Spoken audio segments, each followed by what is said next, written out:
Okay, so I'm assuming everyone can see that That's screen. looking great. Away you go. Okay, right. So look, good morning. Good morning. Today is I want to try and help as many of you as I can to be able to quickly leave this meeting and create a piece of job content that will work harder for you than what it might be doing at the moment. So essentially, what we're going to focus on is how we're going to get more people to read your job ads. And I mean the word read, not just look at or skim. It's absolutely critical to both, particularly at the moment, the quality of job responses. And what I've seen over the last few months in particular is so many recruiters playing in what I call defense mode because they've been the subject of all kinds of AI mass applications or loads of people replying because they're desperate, but they didn't read the ad because it was obvious from their application. So you end up with like 90 odd % completely irrelevant people. And that then starts to kind of inform how they put their jobs out. So they put more detail out, which means it's even less likely to be read, hoping that people are going to sort of pre-qualify themselves or filter themselves out. So what I believe, what I'm going to try and convince you of, that it's pretty critical that we can get people not just to look at your job ads, but to actually read them as well. So one of the premises that this is going to be based on is the fact that we now live in an age, and I'm old enough to remember an age where this wasn't the case. We're now living in an age where pretty much all of us are getting exposed to literally thousands of marketing messages every single day.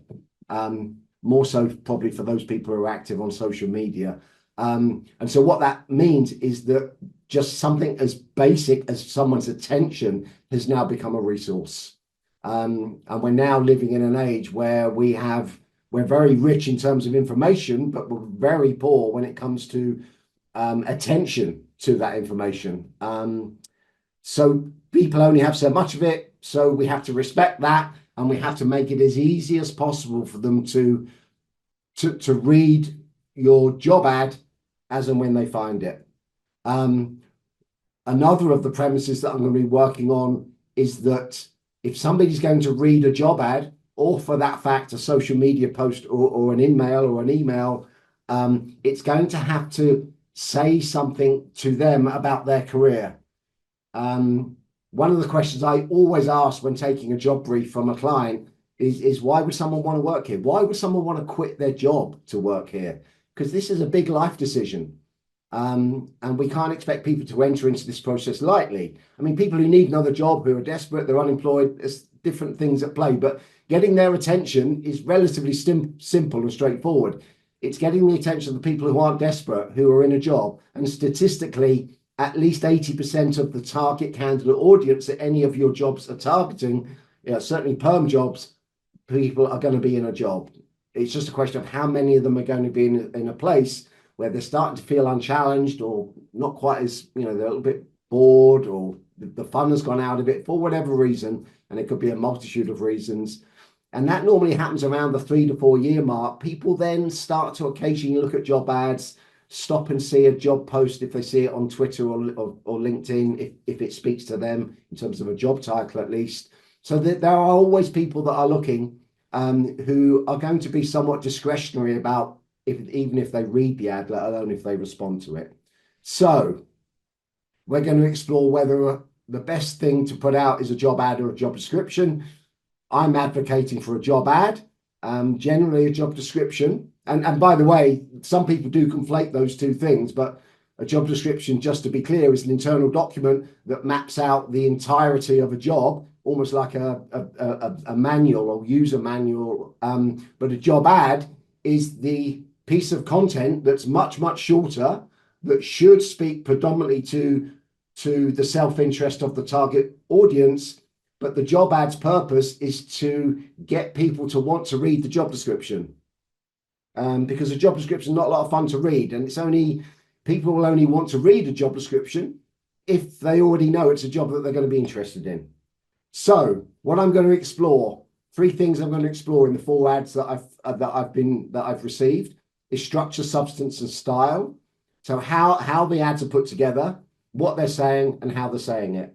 I'm going to represent those three things in three different colors.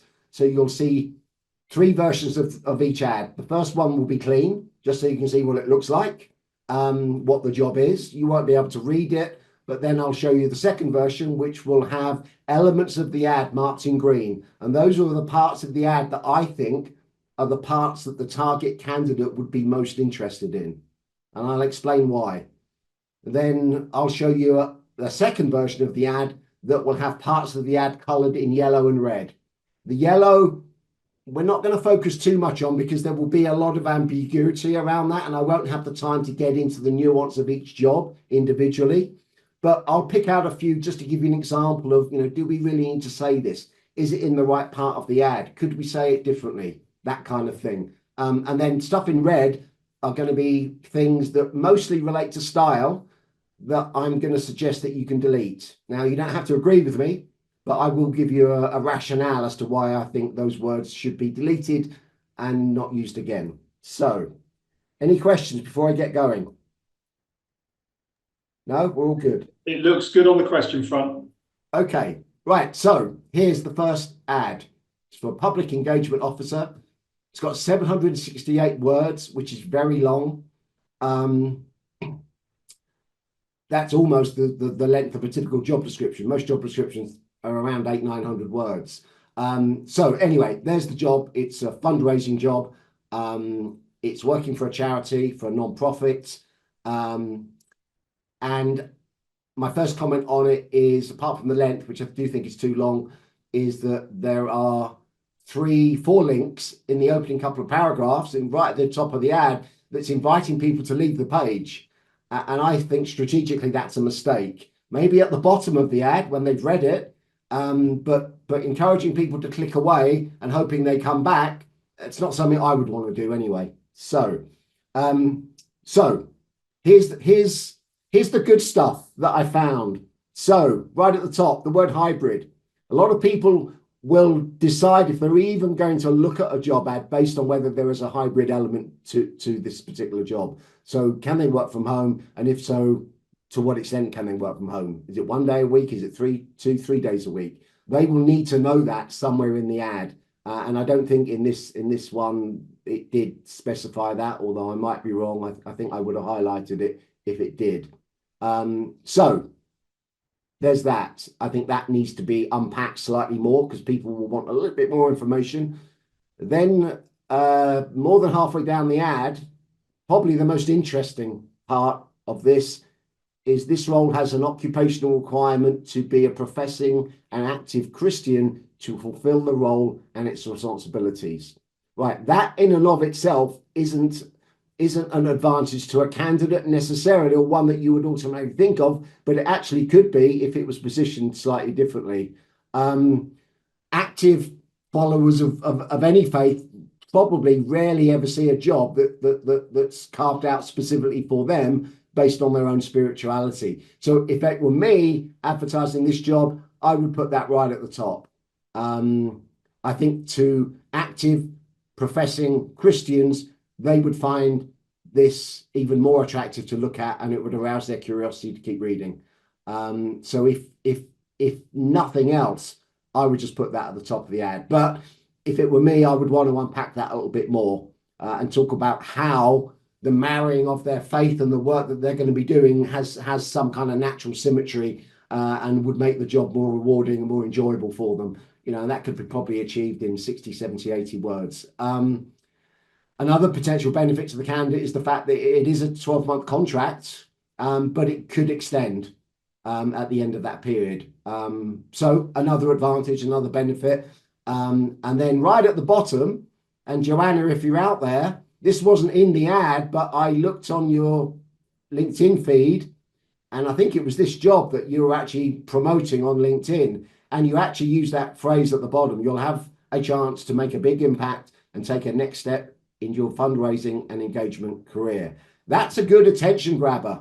An attention grabber, by the way, is the opening sentence of a job ad, but it wasn't in the ad, it was in your social media post. But that's only a great opener and a good attention grabber if the very next few sentences tell the reader how they will make a big impact, what that will mean to them, and what that next step is in their fundraising career. So where's it going to take them from? Is it going to take them from where they're not at the moment? So, you're going to have to sort of explain to them where they currently are and how this is as a step up. But that's what people want to know. That's probably what most people want to know, is how might this be good for my career? How might this push me forward? What am I going to learn by doing this job? So there's a lot to unpack there. So you may choose, if you ever need to run this ad again or fill this type of job again, is to lead with something like that. Any questions yet, Adrian? No? Good. Okay. All right, I'm muting myself. No. So yeah, Joanna's listening along. So yeah, cool. She's happy so far. I think she's just engaged. Right. Okay. Now there's a lot of yellow here. Let me just quickly run through this. The opening, do you know what? The opening three short paragraphs I nearly marked in green because I read them and I thought, okay, you're telling a story. And storytelling is actually an advanced marketing technique, particularly in recruitment, because it's really not used that much. But you're telling the reader the story about the organization and where it's come from and what it's doing now, which I think to some people is going to be interesting, but to someone, a fundraising person who isn't a practicing Christian, it may not be. So maybe it's deliberate to put them off. I don't know. But the reason I've marked it in yellow is it's pretty much, it's all about the organization. It's not all about the candidate.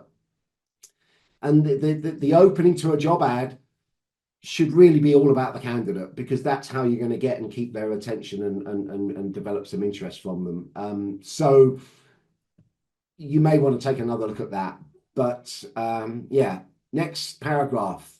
Use the term we want. A lot of the ads use the words we and our and us and the name of the company, which is a strong indicator that what people are going to be reading is not about them. It's about the advertiser, not about the person who's reading the ad. So we want to see every person's potential fulfilled. Well, what companies wouldn't say that? There's a regular repetition of the name of the organization, and because it's a little bit clunky, at all we can / Y Care International, you can replace that with just the word we.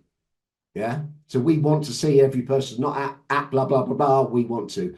There's a repetition of the job title and in the beginning of the next paragraph, which I don't think is necessary because people know they're reading a job ad for a public engagement officer. So don't see any point in repeating it. It's kind of talking down to the reader.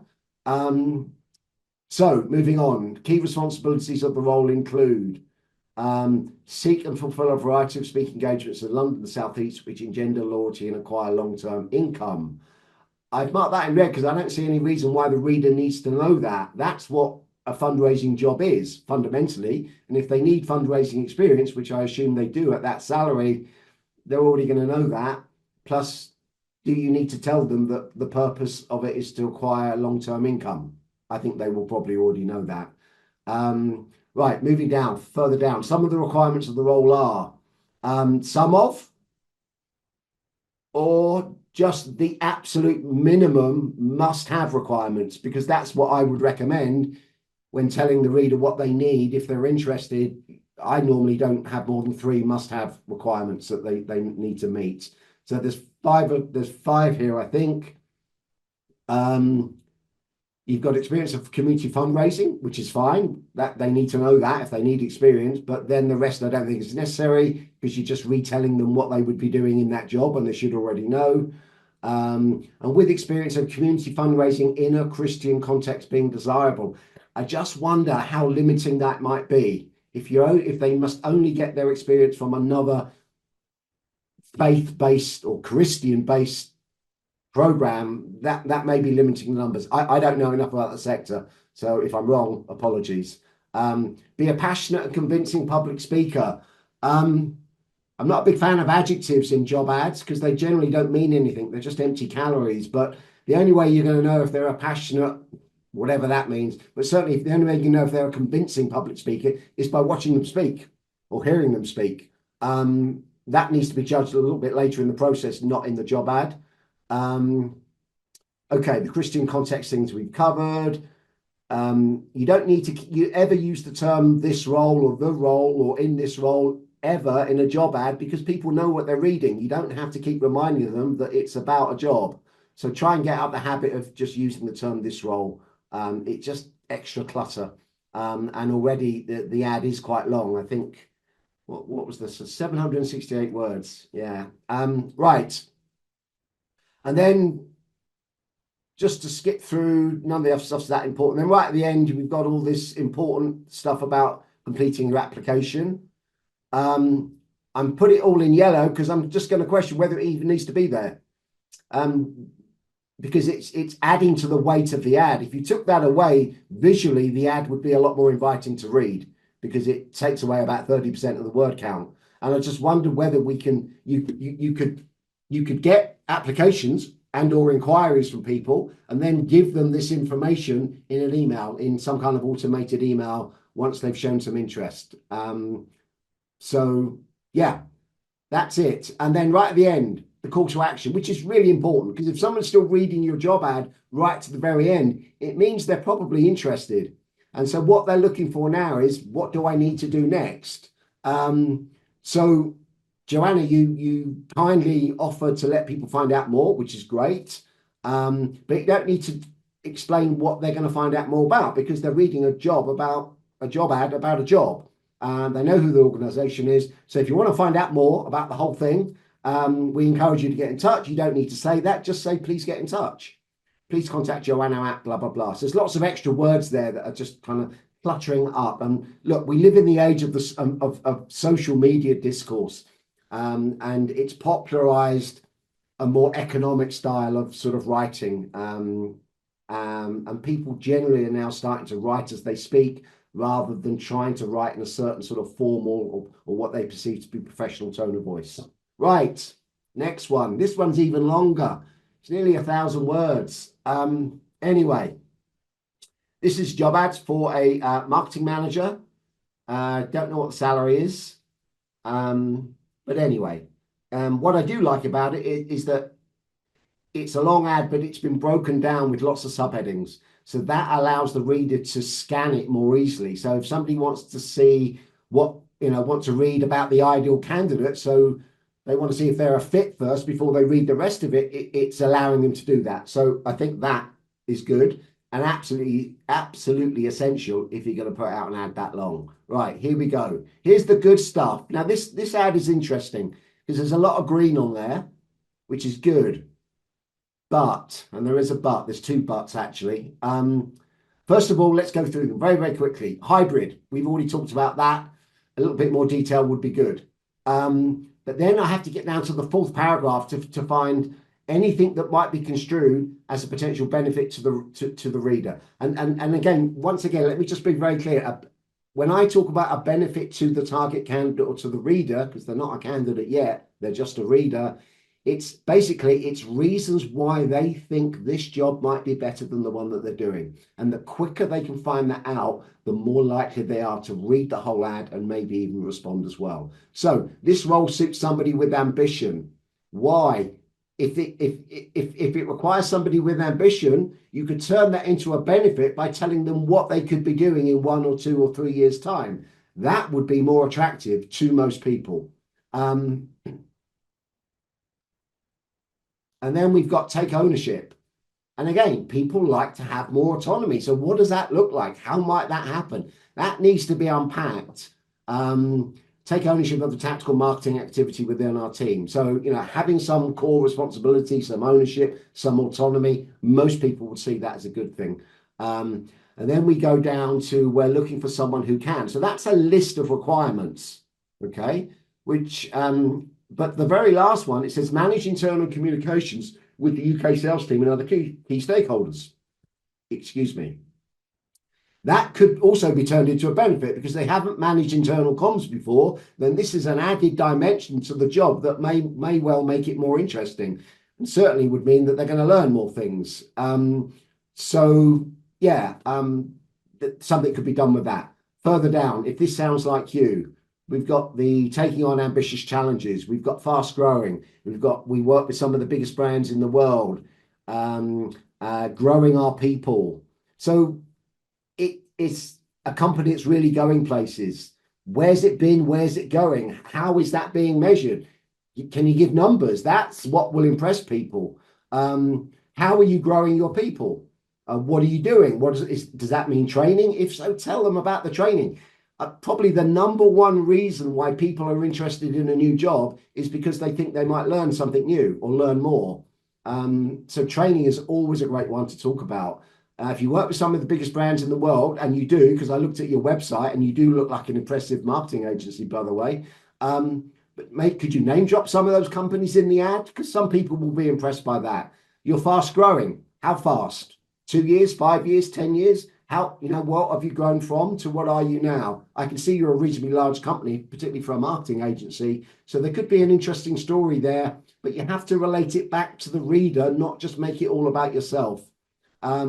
And then we've got your team of exceptionally talented individuals taking on ambitious challenges. People love a challenge. What do those challenges look like? Can you give some examples? A supportive and creative environment. Can you give an example? Oops, sorry. Jumped ahead of myself. Oh my God, what's gone? Here we are. So working in a supportive and creative environment. Can you shed some light on that? Can you unpack that? Can you animate that a little bit more? You've got the hybrid thing mentioned at the end, what, 2 to 3 days a week. You've got a mix of home working and office. So you've treated that quite nicely, which I think is good. All of that flexibility thing. And then you've got different and diverse backgrounds at the bottom. Again, that might be attractive, particularly to sort of Gen Z, millennials, if that's what you're looking for. I've seen lots of reports that tell me that at least 30% of them value this quite highly, sort of that sort of diversity DIA thing. So you may want to consider talking about that a little bit earlier in the ad. So look, the thing to learn from here is there is lots and lots of really good things you could potentially be talking about that would be more meaningful to the target type of candidate you're looking to attract. But you need to do two things. You need to unpack some of them, the ones that you think are going to be most attractive. And what I mean by unpack is just talk about them a bit more, give more context. It adds more credibility to the claim that you're fast growing or that you grow your people. And then the second thing you need to do is you need to front load all of that stuff right at the top of the ad in the first 100 words. And as you can see visually, the reason I do the color thing is most of it's at the bottom. And the risk you run here is that people won't read that far if most of the good stuff is near the end of the ad. It needs to be at the top of the ad. Okay. Any questions before I move on? Yeah, we're getting quite a few questions come through, Mitch, actually. So maybe chance to take a little pause. So several people, so 5 people. So thank you to Katie, Simone, Ash, and Nikki. I don't think I've missed anyone out. They've asked the same question, which is, it's probably more of a technical question, and I don't know how well I can give my thoughts on the technical side. I suppose the essence of this is about copywriting, so I don't know how much you want to go into it. But they're asking about repetition of the job title in regards for benefits, I guess, of SEO, and I guess if it goes on a job board, just generally getting it higher up the listing. Okay, I've got 1 minute on that max, and you'll probably know more about this than me, Adrian. Look, the reason why job titles are repeated 3, 4, 5, 6 times in a job ad is because job boards have taught recruiters to do that, and their rationale is if you keyword bomb the ad, which my expression, not theirs, obviously, but you're more likely to come in the first page of results when people search for that type of job. But it kind of damages the readability because you keep saying as a blah blah blah blah blah. Or everywhere, it looks contrived. The other thing is from what I can see, it's only boosting their SEO, not yours, because the job ad's only going to be up for a couple of weeks. So yeah, it may make it easier for your job to be found within the context of that job board, but let's not also underestimate people's ability to click away. Because if it looks like something they've seen a million times before and they're in a job that they don't need to leave, they're not going to read it. They're going to click away. So you need to use the opening sort of 2, 3, 4 sentences to get their attention. And yeah, so the keyword thing, it only has some value if those ads are appearing on your own website, because it'll just start to build the SEO muscle for your website or your careers page. So yeah, that's my view on SEO when it comes to job ads. They're not up long enough to accrue much. Yeah, my quick addition to that would be, if you're in a highly competitive area like telesales, media sales, London, then maybe you have to compromise, perhaps. But a lot of the time, people have email alerts, job alerts. So do a search for marketing manager Bristol, see how much competition you've got, and then divide that by the number of days in the month. Because you put your job up, it gets out on an email alert, and it goes out with maybe 10 other marketing manager roles in Bristol. So maybe this is the interesting bit for you, Mitch. Maybe it's about the title to get them to click on, because on that email alert, that you don't get the job advert, you get the title, maybe a little intro. So be more engaging with the title, and it stands out from the other marketing manager roles. Yeah, look, the process people go through, mostly subconsciously, by the way, if they notice a job ad and they're in a job, not quite doing it for them, but they're not hating it, and blah blah blah, is it a job title that I recognize and that covers a job area that I probably can do? Yeah. Is it in a location that I can get to? Yeah. Is there a hybrid work from home element? Okay, there is. And is the money is it in the right range? And if the answer to those questions is yes, they'll then read the opening couple of sentences of the job, because everybody reads the opening couple of sentences of everything. Yeah. Novels, books, articles, blogs, emails, job ads. It's how we decide if we're going to keep reading. It's just instinct. So yeah. Two other questions then that have come through. So one was early doors from someone anonymous. I can't name them, sorry. And they was just asking about the rationale between going with a job ad rather than a job description, saying isn't there I guess there's a certain amount of times candidates are quite keen to see like the job description up front. You're more detail oriented job seeker. Broadly, the answer to that question is, well, it depends what you mean by upfront. The most upfront for the vast majority of recruitment scenarios is a job posting. And look, I know the thinking is the recruiter is thinking, well, I need to give this person as much information as possible so they can self-select and they can know whether it's right for them or whether they really want to do it or not. But honestly, I think the far bigger weight pushing against that is just, it's too long, it doesn't read very well, it's boring. And if they're not desperate, why would they read it? I even think desperate people don't read long, boring job descriptions. So the place to send to share a job description with someone is in the next phase of the process. So they read the ad, they think that looks interesting.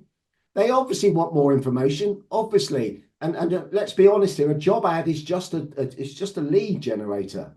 But without these leads, you've got no recruitment, you've got no business, you've got no recruitment team, you've got no agency. Whether regardless of whether they're coming from job posts or emails or whatever other marketing you're doing, you want candidates to come to you. You've just got to make it about them. Yeah. Look, I'm conscious of the time. No, that's fine. We've got one other question, which was maybe you can give a quick mention about the diversity statements that are going in. I like the one from Sponge. It's a little bit emotive. I suppose you can talk more about it, but someone just asked, I think one of the diversity statements maybe on the first advert was in yellow. So sort of, it's just, I guess, how important is it? And right, how important is DEI? Do you mean? Yeah, and how do you decide? How do you tell the story? How do you, you're not going to write paragraphs because you want a short advert. So how do you like make an impact in a short sentence or two? Oh boy, that's too big, is it? Right? Well, but it's important. You can say that. It depends whether you're using that as a key attractor for people to be interested in the job. Yeah. Now, if you are, then you need to talk about how diverse you are and what you've done to make it diverse.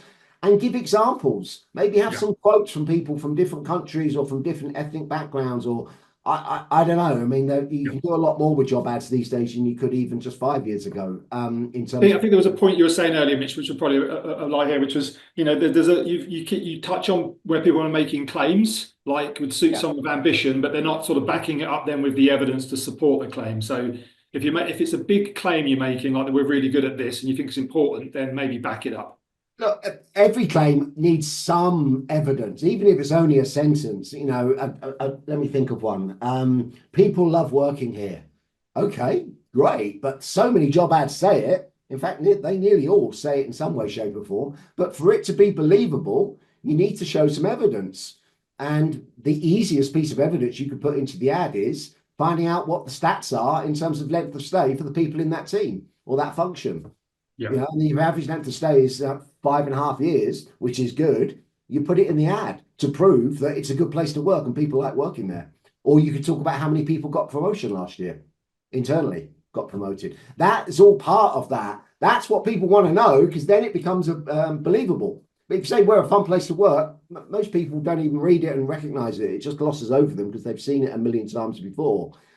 How you stand out is telling them how or why you're a fun place to work. Yeah. Brilliant. Okay. Do you want to? I'm conscious of your time, so do you want to go on to the next one? No, I'm okay. We've got more questions coming through, so I'm going to encourage them, and we'll get to them. We'll do some more at the end. Okay. Right. Here we. My God, my fingers feel like a bunch of bananas here this morning. Right. Here's the stuff that highlighted yellow and red. Right, hit the opening. Does the prospect of running marketing activity in a fantastic marketing team with a globally renowned award-winning digital company excite you? I can see what the writer is trying to do here, and I applaud. I think it's a woman who wrote this. Can't remember her name. Sorry. Is it at the bottom? It's Lisa. Lisa. I can see what you're trying to do. You're asking a question, which is a standard copywriting technique. Excuse me, to ask a question right at the top of the ad, because it engages the reader, because they're there and think, well, you know, they're going to answer the question, even if it's only in their own head. The problem with it is it uses a lot of adjectives, you know, award-winning, fantastic, you know, globally renowned. And also, I don't think anyone is ever asking themselves that question. Certainly not specifically that question.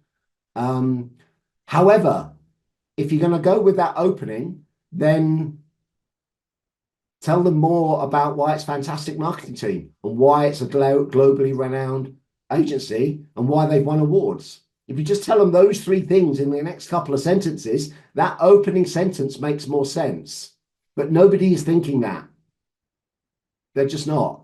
Okay, then following on. If so, then you might be a marketing manager we're looking for. We are looking for an experienced marketing manager. So you're repeating 2 more times in the opening couple of sentences what the reader already knows. They know you're looking for a marketing manager. So you don't need to tell them, because it's right there at the top. And then after that, you're then saying who will bring enthusiasm and energy to drive our campaigns, lead gen, blah, blah, blah, blah, blah, which is all about what you want. It's not about what the candidate might want. Everybody who reads a job ad broadly, if they've got experience in that particular job domain, they'll broadly know what it is you want. You don't need to tell them. They want someone who's going to do a good job and work hard. So for me, it's the waste of the most expensive real estate of a job ad is the opening 2 or 3 sentences. And I think that more could be done there, which is why I've spent a little bit of time there. The role. I've highlighted that in yellow because that could be reworded to here's what you'll be doing. It just sounds more informal, sounds friendlier, sounds, yeah. Right. I've highlighted the words strong written and verbal communications are essential here. Oh, God, I keep doing this. Sorry, guys. If somebody's an experienced marketing manager, it's probably a good chance that they'll have strong written and verbal communication skills. Plus, what does strong mean? That's in the eye of the beholder. So as a general rule of thumb, I never or hardly ever talk about soft skills in a job ad, because everybody thinks they've got good attention to detail. Everyone thinks they're a good communicator. It's not moving the needle either way. So I just don't see the point in cluttering up the ad with that stuff. So moving down, who we are. Okay, that's who you are, although you've told people a little bit about who you are earlier on as well. But if you are going to have a section about who you are as a company, put everything you want the person to know about you as a company in that section. They don't talk about yourself anywhere else. We're looking for someone who can. Again, we're looking for someone. It's top-down language. It's all about what you want. You'll be someone who can, is a better way of putting that. Do all of those things need to be there? Support the head of growth with the creation, implementation, and delivery of marketing strategies. Do we need to tell them they're going to deliver marketing strategies? I don't think so. Likewise with the second one, that effectively communicate the benefits of our product and service to potential customers. That's starting to spelling out the obvious. Now, I appreciate that was probably what's on the job description and it's been copied and pasted over. But if you're going to copy and paste stuff over from the JD, just try and translate it into everyday language. Because you probably would never say that to somebody if you were having a conversation with them about this job. You'd say, look, you'll be creating and managing end-to-end delivery, end-to-end marketing campaigns. That's it. Oversee production of sales collateral marketing campaign content. I would get rid of that because I would assume any good marketing manager will already be doing that and know how to do that. Next one is fine. And then we've got stuff that, again, I would question as to whether a marketing manager would already be doing those things, need to know, or can, yeah. So, yeah, telling them how you need to do this when it should be self-evident that they can do it because they've been doing the job for 5 or 6 years. Next, we've got the ideal candidate. I really dislike that term because there's no such thing as an ideal candidate. Rarely. That just needs to be replaced with you'll have. You is a really powerful word to use in recruitment advertising, and should always be predominantly used in the first half of the ad as well when you're telling the reader why they should be interested to encourage them to keep reading the whole thing. But look, there's various stuffs there in red that I don't think need to be there. Excellent written communication skills, positive creative mindset, blah, blah, blah, blah, blah. It's all soft skills that I think just get in the way. Just tell them what they need to know, what they need to be able to do from a skills and experience point of view. If this sounds like you, we've just got competitive salary. What does that mean? Competitive to who? Why can't you tell the person what the salary is or what the salary range is? And if you can, it needs to go right at the top of the ad, not buried in the middle down here, because you'll lose people. If there's no salary, I think as many as 40% of people just click away, which is such a waste. Right, remote or flexible working, great. Can you talk a bit more about that? Or do you need to even put it there? Because I think you've already talked about it. Team of exceptionally talented individuals. Everybody thinks their team is exceptionally talented. Do you need to say it? Possibly not. Oh my God, right. We offer. Better way to say we offer a mix of home and office working is to say you'll get a mix of home and office working because you need work-life balance to be at your best or something like that. We work in a hybrid way. You've already established that. You just have to say we'll need you in the office 2 or 3 days a week. Again, with the we offer, it's top down. It should be you language. You'll get flexible working options. Cover letter, really? Could that lose you some people? I mean, a lot depends on whether you think there's going to be enough marketing managers who are currently unemployed and or desperate for another job. And if your calculation is that there's a lot of them, then you can ignore much of what I'm saying. But look, I'm assuming that at least 80% of the people that are looking at your job ads are employed. Then it's a question, well, how many of them are employed but really desperate to get away? I don't know, 10% maybe a little bit more. Finally, we can't wait to hear from you. Listen, I mean this nicely. Nobody cares what we think or we want. Yeah. I know it might sound friendly and blah, blah, blah. And look, it's not going to kill the ad, but I've marked it in red because I wouldn't put it there. Just next step, send us your CV, blah, blah, blah, too. Right, next ad. I kind of quite like this one for different reasons. Still long, 569 words, but it's got all the relevant information at the top, apart from whether it's full or part-time. I think the person would want to know that. And the reason I've added the full or part-time question mark is because if it's an hourly paid job, it kind of made me think, oh, mate, is it part-time rather than permanent or full-time? Right. So here's what I thought of this one. Another interesting ad. Are you passionate about creating memorable experiences? I don't know. I don't know how many people are going to be passionate about that. Do you like creating memorable experiences for other people? That might hit home a little bit more. But look, I've marked it in green because, again, I can see what this person is trying to do. They're trying to get someone's attention. They're asking a question. They're trying to get some early engagement from the reader, which is always good. But then so look, I think it can be done better, but I like the intent. Right. Then all the other stuff that I've marked in green is in the bottom half of the ad, which should be in the top half, basically. So for this ad to work much harder and to get more people reading it, who will then are more likely then to read the second half of the ad, which is what you want them to be and what you want them to do. Honestly, I think it'll get a handful more of the appropriate people. But look, there's a lot of good stuff there. It's a relatively low paid job. So things like free meals on duty will actually be seen as a benefit, whereas they wouldn't to a marketing manager making 80 grand a year, probably. Complimentary use of the leisure club, extra paid holiday for your birthday, shop vouchers, 2-night stay at a De Vere hotel, other exclusive perks and discounts. We are committed to your growth and offer excellent career progression opportunities, including access to our apprenticeship program and study support.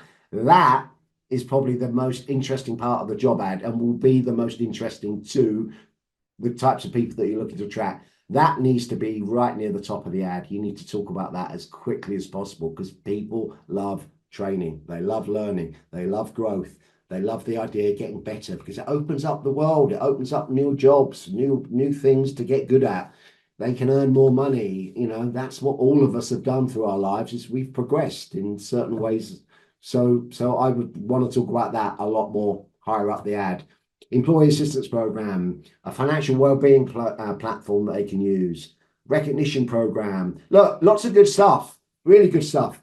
Why not just put it at the top of the ad? So moving on. Right, we've talked about the opening line. Not a fan of the word passionate. I don't think it means anything. Plus, I don't think anyone's passionate about creating memorable experiences, probably. And then you've got right at the top, join our team as a receptionist, blah, blah, blah, just repeating what's at the top of the ad. Plus, why are we talking about them joining in the second sentence? You should only be talking about them joining at the end of the ad, not at the top of the ad, for obvious reasons.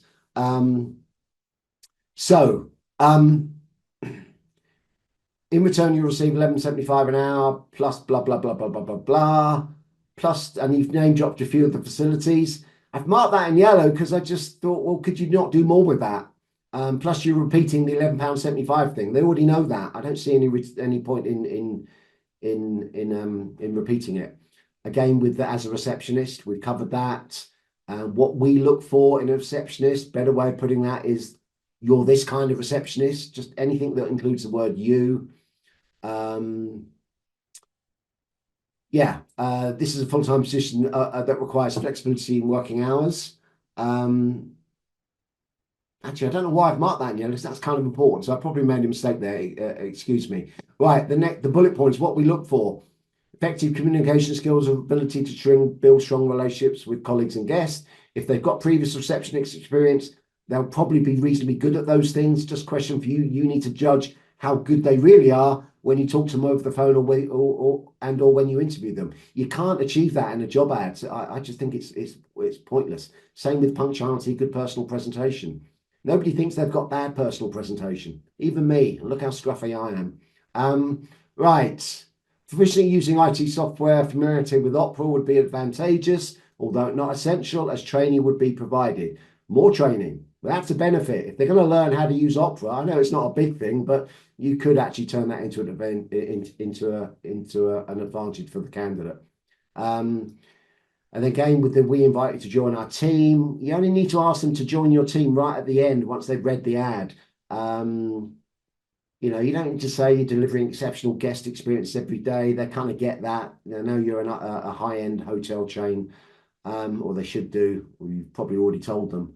But then all the rest of the stuff is repeating who you are and use of the word we believe in, we offer, we treat you, we are committed to. Just try and turn that into, you'll get an extra paid day off. You're the kind of person who believes in celebrating special moments. It just makes it more readable. Okay, do I need to pause, Adrian? We've had a couple of questions come through, similar things asking about just generally like job advert length. Do you have a number that you think? Yeah, I do. Number? Look, the length of anything is dependent on how readable it is. So I've, you know, if you open up with in a job ad really strong and it's interesting, it's well written, it's different, it's only talking about the reader, no one else, and what's in it for them and why they might be interested. You know, if it ends up being 500, 600, 700 words long, they'll probably read the whole thing if you hook them and get them interested in the first 100 to 150 words. But in general, most job ads don't need to be much longer than 350 to 400 words. Yeah.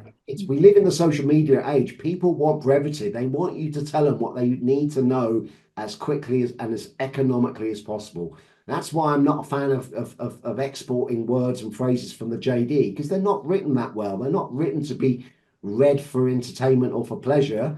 It's there to be read with a microscope normally. So just the tone of voice needs to change and make it more about the reader. So yeah, look, the 354 words for more senior roles. I mean, the biggest one I ever put out was 700 words, but that was for a sales director paying 150 grand.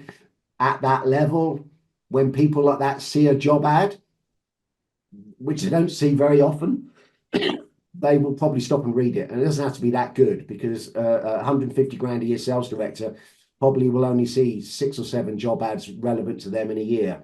So if they see yours, they'll probably look at it. But look, it's all about readability, length, really. It could be argued that more junior positions only need ads that are 200, 250 words long. Again, that will depend, because if you're looking for an entry-level person, you're probably going to have to explain the job to them, which means the word count's going to go higher. So, but look, a ballpark number, sort of a watermark number, is 350 words in general. If it's starting to creep a lot over 350, you need to ask yourself, oh, could I be trimming this down? Or am I saying too much? Or am I over-explaining things? Yeah. Okay, and that sounds good. Yeah, we'll move on. We'll keep you some more questions through, but do you want to move on to the last one, Mitch? Right. When I saw an ad for a teacher, a teacher in teaching, my heart sank a little bit, because I did quite a bit of research into the education industry from a recruitment perspective for a client a few years ago. And one of the things that sort of broke my heart was the quality of the ads. I was looking in TES, Times Educational Supplement, reading a lot of the discussion forums that teachers were posting on, but the ads, it was like going back in time to the 70s. So I was expecting more of the same with this one, actually, but I was pleasantly surprised, because there's some good stuff in here as well, which you don't normally see in teaching job ads. So as you can see, the color thing, lots of green, some of it at the top, some of it in the middle, some of it near the end. Let me just quickly run through it. Opening sentence talks about the school and what it does. It then talks about this could be a professional next step. But it doesn't really tell the reader what that next step is. If the next step is being a head teacher, then you need to tell the reader that they don't have to currently be a head teacher and that they're ready to become one, which then makes that opening to the job ad even more compelling, because there will be a number of people who are very keen and think they're ready to move up. So that's a little bit unclear, I think. Right. But look, it's better to say these things than to not say them. When I highlight something in green, it kind of tells me that the recruiter has got their head in the right place, at least, and they're moving in the right direction. I'm just trying to encourage them to go further. So next step, how, explain, give more context to that. Give more context to how the school is rooted and actively involved in the local community. I mean, that will probably be important to a lot of teachers. My daughter is a teacher, and you know, so I have a sense of this stuff. So yeah, unpack it a bit more. Uniquely placed. Why are they uniquely placed? What is it that makes them uniquely placed? That could be the one sentence, if you added that, could be the difference between somebody continuing to read or deciding not to read anymore, or even moving them along the I'm interested continuum. Moving on, you talk about the location, edge of Hitchin, highly sought after, great transport links, brand new sixth form centre. So you're kind of painting a picture of the environment, which is great, really good. And then you also talk about they also deliver a wide-ranging extracurricular offering. Again, good stuff. But could you add more color to that? Could you explain it a little bit more so that it adds more credibility to that claim? Priory School is a genuinely welcoming working environment with supportive, experienced, dedicated team staff. Good to say it. Can you back it up? There are numerous ways in which you could do that just in 1 or 2 sentences after that would make that come alive and animate it a lot more. And then we've got our new head teacher, Will. I would much prefer that says you will, because you're having a one-to-one conversation with a reader. Everyone's reading this one at a time. You've got to try and write the ad as if you were talking to that person you're trying to reach. So there's lots of stuff there. There's other stuff in there that I thought could also be used as benefits. Being an active member in the community outside of school, managing change. That's a challenge. That, what is the change that needs to be affected? Could you tell them more about that? Because that may well be a defining kind of element to the job for them. And what's the ambitious vision for the school? Where do you want to get the school to? Again, shedding some more light on that would I think, make the ad even more powerful. And then I've also highlighted progressive, forward-looking, and visionary. I mean, progressive can mean a lot of things, but could that be unpacked? It's kind of touching upon soft skills a little bit, but you might want to unpack that a little bit more as well. We offer. I'd rather that said you'll get. Strongly engaged governing body, passionate about the school with a wide range of expertise. Okay, there's support, they're engaged. I don't know anything really about governing boards, but is there more that could be said about that? Extensive CPD and support to meet your individual needs. I mean, that's a big one. It's the training thing again, it's the learning thing again, it's the getting more qualifications thing. So look, all of those things that I've highlighted from top to bottom need to be collected up and put in the first half of the ad. Here, all of it. So that it comes down to about halfway. And then the second half of the ad simply needs to tell the reader what they'll be doing, what the job's all about, what's different about the job may be, and what they're going to need to qualify. It's a little bit ambiguous in terms of who this is aimed at. Is it aimed at someone who's ready to become a head teacher or somebody who already has a track record of being a head teacher? Because that will also change how you pitch the job to them as well. I've highlighted the call to action. Well, it's not quite the call to action, but the stuff at the bottom, because those on their own are not going to be reasons why anyone would think, oh yeah, I'm definitely interested in this job.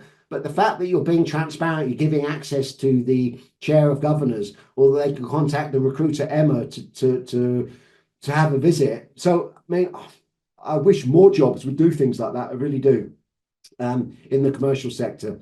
So yeah, I'd like that it's showing care and attention to the reader in what the next steps might be. So yeah, look, good stuff. This was my favorite of all of them, actually. Emma, well done. Right, here's the not so stuff, not so good stuff. This is an exciting opportunity for an ambitious and innovative leader who is keen to take their professional step and will be proud to lead this uniquely placed co-educational school. It's all a bit clichéd. Exciting opportunities, been done 5 million times today alone in job ads. Ambitious, innovative, it's adjectives. Adjectives are just empty calories. So I wasn't a fan of that sentence. Do you need to keep repeating the name of the school? You've established who you are. The ad will probably have your logo on it. I don't think you need to keep repeating the Priory School. We deliver a broader, varied curriculum. Doesn't everybody? Therefore, does that even need to be there? We aim to provide our students with excellent standards of education, blah, blah, blah. All schools will say that. Therefore, I'm not sure it needs to be there. The same for the next sentence as well. Our vision is to empower every student. I would have thought pretty much all schools would publicly say that. So you're not really standing out. Every head teacher, I would imagine, would assume that to be baked into who the school is. I've already covered this. You will, rather, a new head teacher, talking about them in the third person.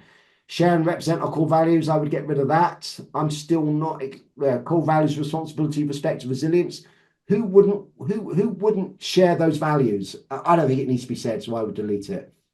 I don't think you need to say lead the school in a friendly, positive manner either. Proactively manage school budgets. I think people will know that that's an essential part of being a head teacher. and dealing with staff. So I think there's some stuff there that could be trimmed out. Again, we've got with the competitive remuneration. I just think the ad would work better if there was more disclosure on what that looks like, because competitive is going to mean completely different things to completely different people. And of course, the we offer, I prefer you'll get. So look, that's it as far as the critique is concerned. Critiques. So over to you guys. Yeah, we'll throw it out and see if we get some more questions come through. Mitch, while we wait for that, did you want to just, because we're coming up to the hour, did you want to just briefly mention, I know we're going to be sending out an email with a discount code for your course. Okay, sure. Right. So I'm running a promotion for the month of November for one of my training programs. It's called the Personal Course. Sorry, I haven't got a slide specifically for it, but I'm offering it to people at half price for the month of November. So what the Personal Course involves is a 3-hour pre-recorded course online, which you've got 30 days to do. You can do in your own time. That covers all of the theory. It's still also quite interactive. Then once you've done that, you will then do some writing practice. You would write a new job ad using what you've learned so far. You would upload it. I would study it in much the same way that I've looked at these job ads, but in a lot more detail. Because we would also talk about your own writing style and the context to your own job and your own situation. And then we would have a 1 hour to 1.5 hour coaching session where we kind of bring together the theory, the practice, the tone of voice, and the recruiter's experience all in one. And you'll be able to leave that coaching session being able to turn out pretty decent job ads straight away. So that's on offer for November. But yeah, Adrian is going to kindly drop an email to you all just to give you a link. Yeah. Thank you. Excellent, thank you. That's a nice summary there, Mitch. So what I'll do, we'll see what questions do come through. We're probably going to go over the hour. Is that okay, Mitch? Have you got time to go over this? Absolutely. Briefly share my screen as one other thing I want to mention, which is next week's webinars that we've got lined up, which almost the opposite of what we've discussed today. Looking at ChatGPT, if you haven't used it before, a beginner's guide next week at 10 o'clock. If you're a more advanced user, 11 o'clock. We'll be going through some more advanced stuff. We will, I don't know if I'm actually I am sharing that, but we will be going through some ad copy stuff as well on that as well. And I guess I'd be interested in, I haven't hit share, sorry, I thought I did, there we go. I guess that's my first question to you, Mitch, as well. We'll touch on the AI stuff and we'll see what other questions come through. I'm going to lead the witness a little bit, but see, I'm interested in what answer you give me. Well, is there a role for ChatGPT in all of this? Could, for example, you build, and one of the things we'll be touching on the advanced session is like custom GPTs, where you take some of these rules and maybe you can pop in your job description and it can do a bit of jiggery pokery, push something out the other side, and then you've saved some time, so that gives you the time to get creative. Or do you not like any of this one I'm talking about? Look, give me your honest answer as well. Give me your honest answer. I always do. It's all about the user. It's all about what the user is capable of prompting the ChatGPT to do. But yeah, so you have to prompt it. You have to tell it what to do, or else it won't do it. If you say, write me a job ad for an accountant, it will give you a job description sprinkled with adjectives. Yeah. Pretty much. I've tried it, and that's what it. So you have to say now focus the first 50 words exclusively on why the reader might be interested in this job or think that it's better than the one that they're doing. But if you don't tell the ChatGPT what that reason might be, ChatGPT is just going to make something up. And then if you publish it, it's going to be false. And then that's a road to disaster, as we all know. So it's all about the prompting. ChatGPT on its own is rubbish at producing job marketing, recruitment marketing. It can turn out stuff that's kind of okay. In my world, it would be a sort of a 3-4 out of 10. And then the industry average is 2, by the way. So it's it's better. But how much impact it'll have, who knows? I've never used it, so I've never tested it. But creating a custom AI that can specifically produce job ads with minimal input. I mean, there'll always need to be some serious input from the user, but trying to get that down, make that as easy as possible, is tricky, and it's something I'm doing at the moment. So watch the space. That's in development. We've got a little bit of way to go yet, but we'll see how it turns out. Yeah. Excellent. Okay, well, that was a good starting question. The other question, so Alex wrote a little while back about location, about postcode and how important. I suppose there's two aspects to it. He sort of mentioned one is maybe SEO again. I can give my view on that if you want, but the other side of it is, you know, just orientating and helping people to understand, you know, where in a big city this role's based. Right. Look, I honestly, I don't think it's that important, really. For me, the most important part of the ad is the first 50 to 70 words. Yeah, that's where people decide if they're going to continue or not. Yeah. And I read a stat from JobVeet a few years ago that 9 out of 10 people who click on a job title to expand it do not click the apply button. So we have to assume that most of those 10 people clicked it because it was relevant to them, and then they bailed. Most, I would suggest, the majority bailed sort of 50 words in and go, nah, this is not for me, or they've skimmed it, scanned it because it's too long. So look, location. If it's a job where the person has to be at that location every single day, precision is really important. Absolutely. So they can decide how easy or difficult it is for them to get to that location every day. Yeah. So I recently ran an ad for an ad agency client of mine, and we just put London in brackets remote. So basically, this person could come from anywhere in the UK, but they'd need to get to London 1, maybe 2 times a month. Right. Okay. All right. But similarly, you might have wrote, you know, 2 minutes from Leicester Square Station or something. Well, or you put that in the ad, depending on the job. For more junior jobs, you might talk about the location. I think one of the ads did do that quite well, actually. I think it was the head teacher ad. I think.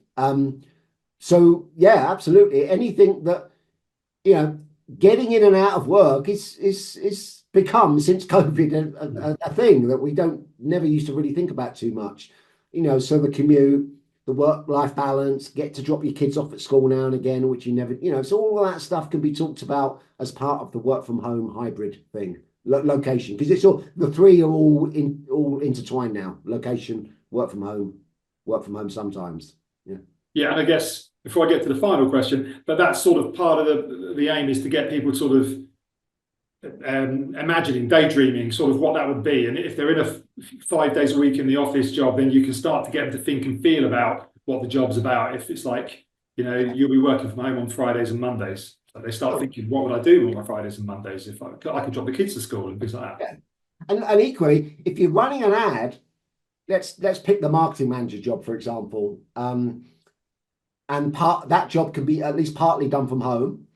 But if that job required somebody to work from the office 5 days a week, and the norm in that category of job in this country was to offer hybrid, which this one did, but let's say another company say, no, we want this person in the office all day. You have to sell that. You have to tell them why being in the office might be good for them. It'll be a selling point for the right person. So yeah. Absolutely. I guess we haven't spoken about it, but there's maybe an element of repelling people who are clearly not relevant or not. No, okay. That's advanced territory. Having the guile and the skill to both attract and put off, all within the same piece of content. I don't want to get into that right now. I think most people need to get the attraction part sorted first. Okay, so last question then, from an anonymous person. Would you recommend using videos or pictures on job adverts? Pictures, yes, but not if it's gratuitous. It's got to add something. Yeah. It's got to add something. If it's a picture of the plant or the factory or the office, that can help for sure. Could be a picture of the boss. Yeah, why not? I don't know. Video, if it's really, really short, like a minute or under, and if it's reinforcing something important about that job. Yeah. But video is much harder to skim. So I think video is a really useful tool. It's becoming more powerful. But for it to be effective at the front end of the candidate acquisition process, it's going to need to be quite creative to get them to stop and to look at it and go, oh, that was fun, or that was interesting, or that was different. Who's that company? And then they go on their journey. LinkedIn company page, Glassdoor, website. And then they start thinking, oh, this is an interesting company. Then they might find a job ad. Yeah. So yeah, but video in a job ad, no. I think if I was pushed, I would say video after the job ad, not in it. Good. Very last question from Cara. We're asked not to advertise salary. Is there a way around that? Their hands are tied. Do you mention like calling to discuss it, or do you not make reference to it at all? Because I'm sure there is still a significant portion of people. Can I just check whether sorry, who was it? So this is Cara. She said we're asking. Is Cara in-house or agency? Is Cara in-house? Almost everyone is in-house. Oh, okay. Right. I mean, I'd love to know what the rationale is. Is it because they don't want to publicly let their competitors know what they're paying, or could it upset people who are working in the same department? In my experience, it's normally that, but obviously, for whatever reason, it's not her decision, but she's given that as the mandate. So yeah. Okay. Right. Look, my answer to this question is try and talk the hiring manager into letting you put at least a range. So, what's the minimum you would expect to pay for someone who could do more or less this job? Who could do this job more or less? Might have a few gaps, but we could work around that and blah, blah, blah. Yeah. So what's the minimum that you would expect to have to pay? And what's the maximum you're prepared to pay for someone who's really, really good? Yeah. And if it's just saying, well, my budget is this and I can't go outside of it, then get them to let you post that range, 50 to 60. At least it gives the reader a clue, and it means some of them you're not going to lose straight away, because there is a lot just move away, particularly the people that aren't desperate. Yeah. And those are the people that most of us are trying to reach. Now, you can get around the ad thing, but the salary thing in a job ad, but I think the job ad has to be pretty good. And I can send you examples of really good job ads that didn't have a salary on, yeah. But they're really different. They grab attention. They're funny sometimes. It's got to be, it's the kind of stuff that a copywriter would write for you rather than you might write yourself this early in your journey to becoming better at selling jobs in writing, basically. Yeah. Okay, cool. That's a good way to finish. So let's leave on that positive note. Cara says, thank you. Lots of other positive comments as well. If you're leaving the webinar, guys, feel free to rate it and review it. We're going to send you Mitch's details, so feel free to connect to him. And if you've got the time and capacity, then I'm sure he'd love to see you on his course. And other than that, Mitch, thank you for your wonderful input this morning. Yeah, you're welcome. Thank you. And thanks for your attention, everyone, as well. Not easy to listen to someone talk for. How long has it been? But maybe just about an hour. It's fine. You get loads of reactions on there, so everyone's very, really pleased. People are hanging around right to the end. It's a good sign. Oh, thank you, guys. Have a great day. Thank you. All the best. Cheers, Mitch. Good luck. Bye. Bye.